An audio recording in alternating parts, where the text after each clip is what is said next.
darling, don't worry no more. So we'll always know the way where it leads us to. We All don't right, so really Stepping Stone. Stepping Stone. I'm just going to say something real quick. Track we were 4? talking off camera. No. And I was going to say the same thing, John, that John was saying. Good sound. That was a good sound. That is a too. good sound. Kind of like the Guinness can. I feel like getting into the record, like we hit you in the face, blah, blah, blah, blah, blah. But I feel like Stepping Stone is the song that sort of like, here we are. Like, this is where we're going, right? This is the sound. And it's sort of like it goes on a journey from the beginning to the end. Like what the song starts and where it ends are not in the same place. No, Yeah. totally. Right. I totally love different. that. I don't remember the genesis of the song on this one. You guys remember? Was it your lyrics? Was it your music? How did this guy? This is another music from Ohio from those sessions too. But Erin did the words on this. Yeah, the lyrics. And Yeah, then she the, had, the melody part for the chorus came, that was that was the first thing we had. wrote the melody in the shower. Yeah. I knew that I wanted that melody to follow the melody that was in the chord structure too. The vocal melody. The part I was playing inside the chord. I knew that's the hook. There it is. You know, that the words have to follow that. That's what I thought, and I still think that. I'm with you. Yeah. And the verses definitely came later. And then the bridge, that part, I think that was what you came up with in Ohio. That section. And then No, the Oh, the yeah. that Mixolydian riff. Yeah.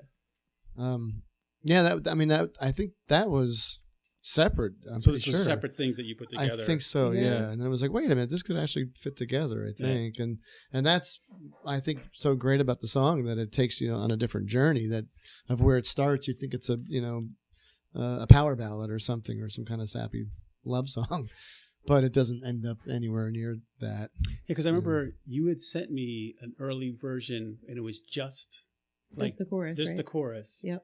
Because you were working on lyrics at the time. And then just had chorus lyrics and melody. That was it. Yeah. So I was like, Lex, I need help. And you actually wrote some lyrics that you sent back to me that ended up being in the bridge.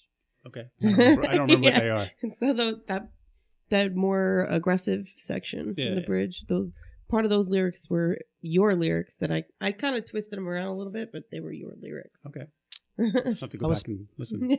I was playing that Mixolydian riff too, that waiting for a student to answer his video call for his lesson. You know, a good friend of mine, Matt, and he picked up, and I was still playing the riff, and I'm like, "Oh, hey, how you doing?" And he's like, "Wait, what was that?" And I was like, "Oh, it's just this riff I'm working on. It's Mixolydian, and I know I keep saying that fancy word, but I haven't really written anything around that before, really, to date, So I explained to him what it was, and he's like, oh, my God, that's so cool. And we just got talking about Zeppelin-ish type of riffs, and he thought that was kind of on par for that. So It's a really cool riff. Yeah. It's neat. And when everything came together, I remember we were rehearsing it over here at your house, John, downstairs, and wasn't even sure where it was going to go. And I feel like it was very much the guitar and the vocal. And then I don't know how we started going the direction we went in, because, the bass line and the drums are kind of a little different than like where the guitar is starting from, right? Mm-hmm. In a few places in the song. It starts with just vocal and guitar, but when we kick in, I'm trying to think where's the point. It's like after, it's the bridge part, it's the solo part, and then throughout the end of the song. I really feel like that just came from jamming it. Yeah. Like it wasn't so much written as it was. We just played it and it went in a direction, it sort of evolved. Yeah. I know. There's like, because there's odd time and stuff going on in there. Yeah. I know we talked about that and said, hey, it'd be cool if we did this and that. I do remember that. And there's like points where I'm just playing through it Yeah. Kind of like that, like the It's like you're playing 4 over an odd meter. yeah. Yeah. So every other time it kind of lines up. Yeah. Yeah, it comes Yeah. back around.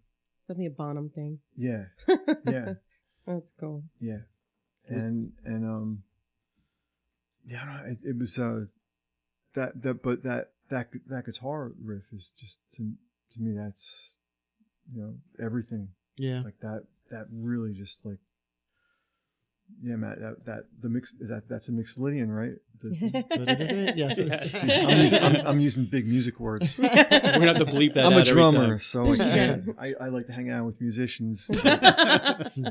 But I like how there's some theory in there, obviously, with that riff, but how that blended so perfectly with a great melody of a hook of a chorus. But Yeah. I think it's like the song of a bunch of different hooks. It's not just one, right? Yeah, Yes. yeah. Like I don't even know what the chorus is actually in that song. Is it The kinda mama said, "Destiny is a mind." It basically starts with the chorus. Yeah, it starts. The Well, song's- there it starts with the verse. Oh, that's You right. guys Yes. come in on the first It's chorus. a short, yeah. short verse. Well, the song doesn't start till the drums and the bass come in, right? Well, Yeah. And this song You too, can like, start the song a couple minutes in. There you go. yeah.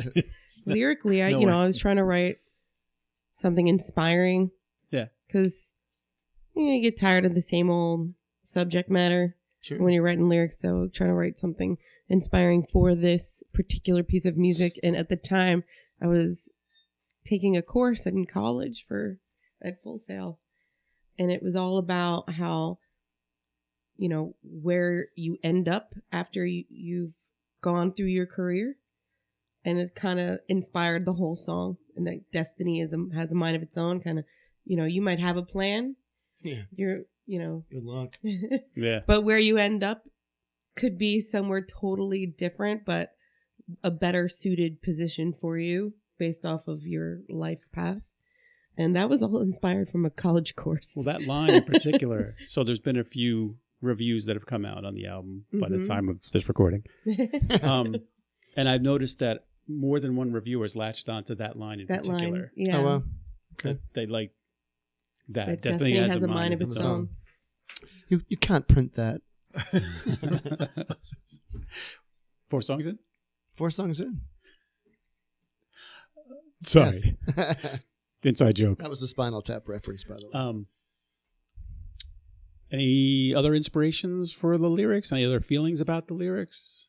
Does it take a journey from the beginning to the end? It definitely does, because the first part of, like, the verses are more melancholy, like they're more down, where the chorus is. I guess I was also like kind of in that Allman Brothers. I think it was Simple Man. Okay. I was listening to the lyric. We were doing some biker tour, Yeah. and the lyrics of Simple Man finally like kicked in. Like I've known the lyrics to that, and I've known what they meant. Yeah. But for some reason, the meaning finally like just got to my heart, I guess. Sure. And I was like, man, I would really love to write something like an advice from a parent to a child. So that also, so it was a combination of that course I was taking, that Simple Man inspiration. And then, of course, at the time, I think I was really struggling with what am I doing in this music career? Yeah. Like, how did I end up here? Sure. How did I end up on this stage? It's supposed to be there. So that kind of all became what it is. And that's a question we all ask Oh, ourselves. yeah. Every day. Well, how did I get here? I love the tremolo effect that I used on the guitar in the beginning too. Yeah. That's straight out of Ken Fisher's genius mind of his own tremolo circuit that's built into the Trainwreck rocket amp that I have, and it has built-in tremolo, and it just sounds so glorious, And I really think that Joe DeMeo at Surefire Recording Studios in Long Branch, New Jersey, is where we recorded all the tracking was done there except for the vocals, and I really think that Joe did, such a great job capturing everything. But that was one of the things that was like really stood out. Wow, I think that's the closest I've heard to what the amp really sounds like without being in the room with it. Yeah. And that's a hard thing to capture because it'll never be. Especially with the radio tower right there. Well, yeah, but you know, it's so for people that haven't recorded, it's so difficult to get the sound that you think that you have onto a recording. Oh, yeah. Because it'll never Always. be the perception of what your ears hear in the room. Mhm. And as soon as you stick a microphone in front of the speaker, well, your ear's not in front of the speaker. You're not. I mean, unless you're crazy. You know what I mean? I mean, I used to do that when I was a kid because I loved the way it sounded. But Huh? yeah, exactly. Huh? But now I hear that all the time. So, but trying to capture that. But I think Joe did a really great job Yeah, with that. I mean, he did a great The job whole with the record, whole yeah. the whole record. The whole record. But for that sure. sound, it was like, yes, that's what it's supposed to sound like. You know, that's as close as I can that we can get without coming over and hearing it for yourself. Yeah. And you're more than welcome. Yeah. I was going to say, you are a strong proponent of the train wreck. So if someone Yes. actually captured the train wreck sound to you, then they did a hell of a good job. Yeah. Yes, it's a beast to capture. Yeah. But definitely the first. I mean, everything so far on the record is just perfect. You know, Yeah, man. perfect. Cool. So 4 in. 4 in. All right. Oh,